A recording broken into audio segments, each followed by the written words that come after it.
আসসালামু আলাইকুম। স্বাগত জানাচ্ছি আপনাকে আন্তর্জাতিক সংবাদে। শুরুতেই থাকছে সংবাদ শিরোনাম।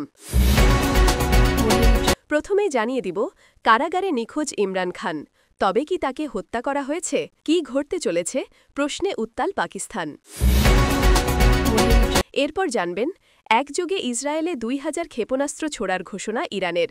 সর্বাত্মক যুদ্ধের প্রস্তুতিতে তেহরান। খামেনির হুঙ্কারে কাঁপছে নেতানিয়াহু। আরও জানবেন, গাজায় যুদ্ধবিরতি ভেঙে ফের ইসরায়েলের হামলা। নিহত ২৫, এরদোয়ানের কড়া হুঁশিয়ারি। গাজায় যুক্তরাষ্ট্রের ঘাঁটি স্থাপন। ফিলিস্তিন দখলের চেষ্টা নিয়ে উদ্বেগ। এরদোয়ানের কড়া হুঁশিয়ারি। সর্বশেষ জানবেন, বিদ্যুৎ গতিতে ইউক্রেন দখল। জেলেন্সকির শাসন সংকট। ভয়ে সেনা সরিয়ে নিলেন ট্রাম্প। রাশিয়ার সেনা অগ্রযাত্রা থামছে না। এতক্ষণ শুনছিলেন সংবাদ শিরোনাম। এখন বিস্তারিত। পাকিস্তানের সাবেক প্রধানমন্ত্রী ও তেহরিকে ইনসাফ পিটিআই নেত্রী ইমরান খানের হঠাৎ অজ্ঞাত অবস্থান নিয়ে দেশে নতুন করে তীব্র উদ্বেগ তৈরি হয়েছে।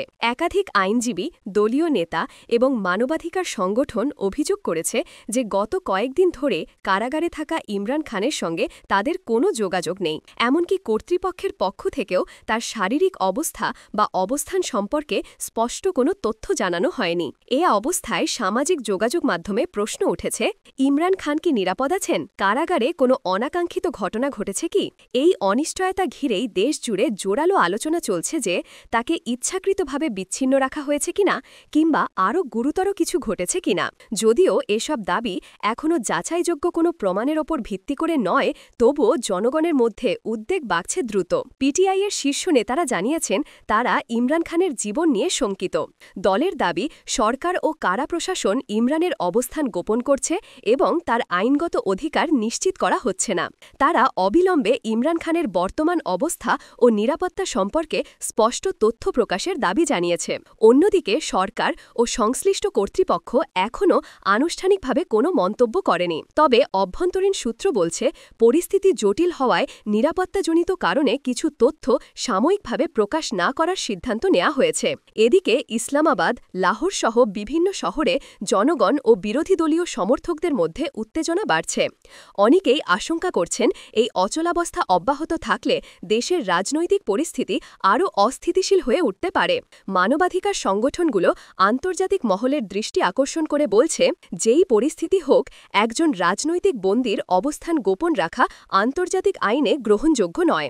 ইমরান খান ঠিক কোথায় আছেন, তিনি নিরাপদ কিনা, এই প্রশ্নগুলোর স্পষ্ট উত্তর না পাওয়া পর্যন্ত পাকিস্তানের রাজনীতি যে উত্তপ্ত থাকবে তা এখন প্রায় নিশ্চিত। এরপর জানবেন, মধ্যপ্রাচ্যে আবারও ছড়িয়ে পড়ছে যুদ্ধের শঙ্কা।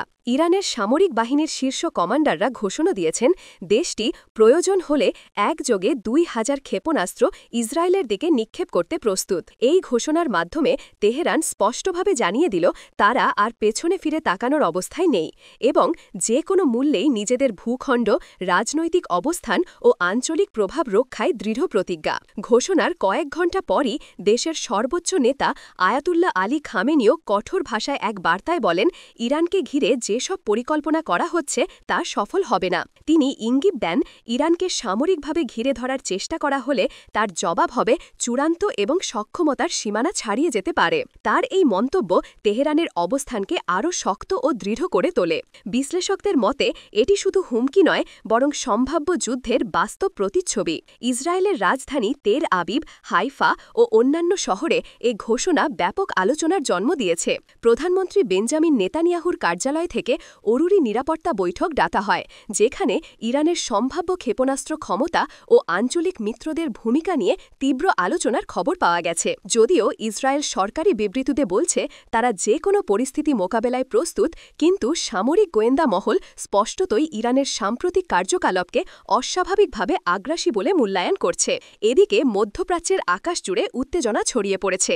লেবাননের হিজবুল্লাহ, ইয়েমেনের হুথি এবং ইরানের ঘনিষ্ঠ অন্যান্য আঞ্চলিক আঞ্চলিক গোষ্ঠীগুলো সক্রিয়ভাবে পরিস্থিতির ওপর নজর রাখছে।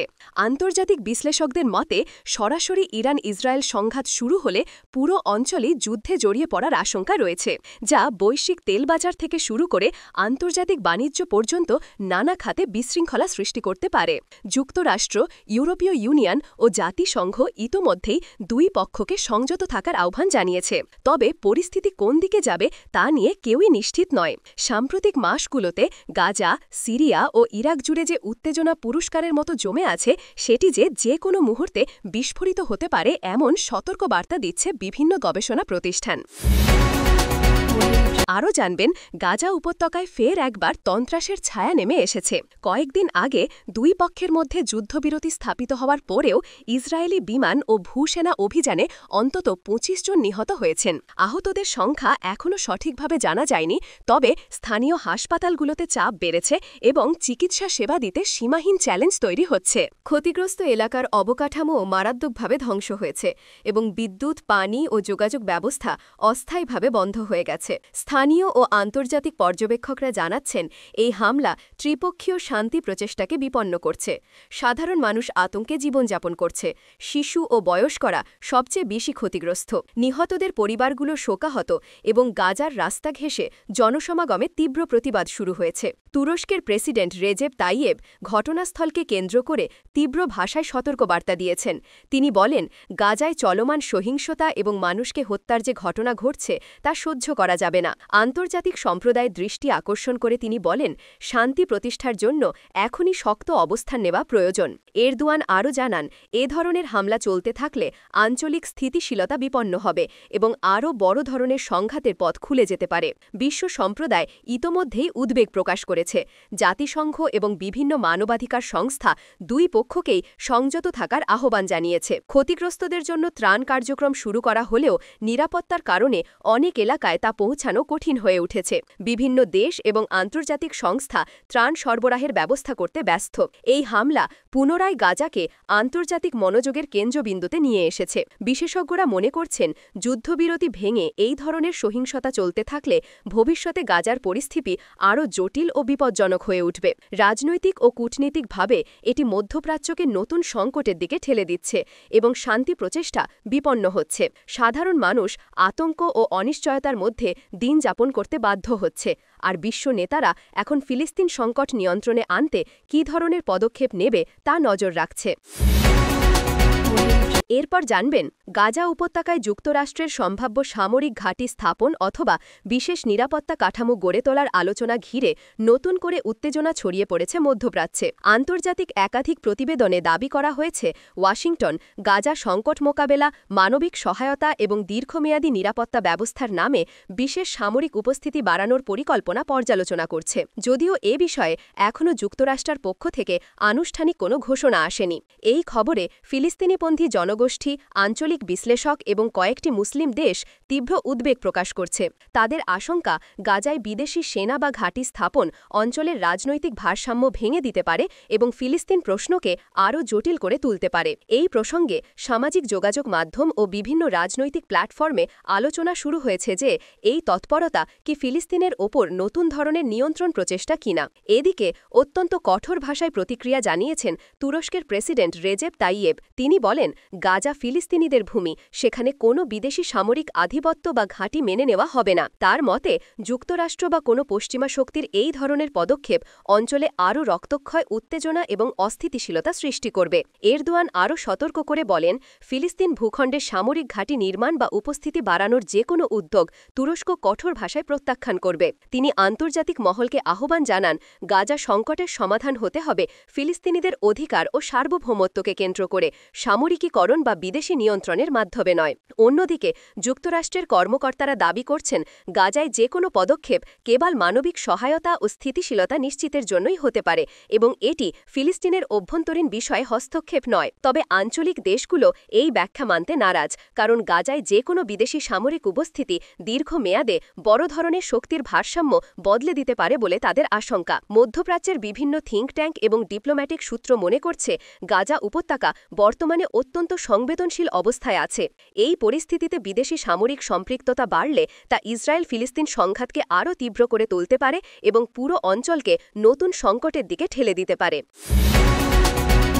সর্বশেষ জানবেন, ইউক্রেনে রাশিয়ার সামরিক অভিযান অব্যাহত রয়েছে এবং সীমান্তবর্তী এলাকা থেকে নতুন খবর অনুযায়ী রাশিয়ার সেনারা ধীরে ধীরে অগ্রযাত্রা অব্যাহত রেখেছে। স্থানীয় এবং আন্তর্জাতিক পর্যবেক্ষকরা জানাচ্ছেন, বিদ্যুৎ গতিতে রাশিয়ার প্রগতি ইউক্রেনের বিভিন্ন শহর এবং কৌশলগত গুরুত্বপূর্ণ অঞ্চলে প্রতিফলিত হচ্ছে। এই পরিস্থিতিতে দেশটির প্রেসিডেন্ট ভলোদিমির জেলেন্সকির নেতৃত্বের ওপর চাপ বেড়েছে এবং শাসন সংক্রান্ত সংকট গভীর হতে শুরু করেছে। আঞ্চলিক এবং আন্তর্জাতিক সংবাদ মাধ্যমে বলা হয়েছে, পশ্চিমা বিশ্ব, বিশেষ করে মার্কিন যুক্তরাষ্ট্র, এই পরিস্থিতি নিয়ে সতর্ক অবস্থানে রয়েছে। সাবেক মার্কিন প্রেসিডেন্ট ডোনাল্ড ট্রাম্পের অভ্যন্তরীণ সামরিক উপদেষ্টা দলের সূত্র বলছে, ইউক্রেনে রাশিয়ার ক্রমবর্ধমান উপস্থিতি এবং সামরিক কার্যক্রমের কারণে মার্কিন সেনারা কিছু অঞ্চল থেকে আংশিকভাবে সরিয়ে নেওয়া হয়েছে। যদিও এটি রাজনৈতিক ও কূটনৈতিক সিদ্ধান্তের অংশ, তবুও অনেক বিশ্লেষক মনে করছেন রাশিয়ার সামরিক কৌশল পশ্চিমা শক্তিগুলোর প্রতিক্রিয়ার বাইরে এগোচ্ছে। ইউক্রেনের অভ্যন্তরে স্থানীয় সরকার এবং সেনাবাহিনী ক্রমশ শক্তি হারাতে শুরু করেছে বলে দেখা যাচ্ছে।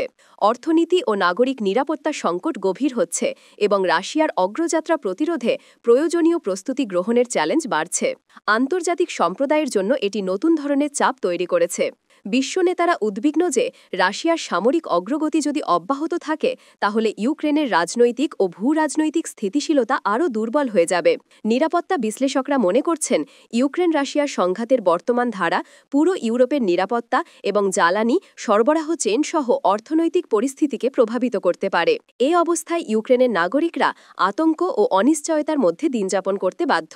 আন্তর্জাতিক সম্প্রদায় চাপ সৃষ্টি করছে যাতে রাশিয়া এবং ইউক্রেন শান্তি আলোচনা শুরু করে এবং সংঘাত নিয়ন্ত্রণে আসে। তবে যে অগ্রগতির ধারা দেখা যাচ্ছে তাতে রাশিয়ার সেনা অভিযান এখনও থেমে নেই এবং প্রতিটি আন্তর্জাতিক পদক্ষেপেই পরিস্থিতি নতুনভাবে উত্তপ্ত হওয়ার আশঙ্কা রয়েছে।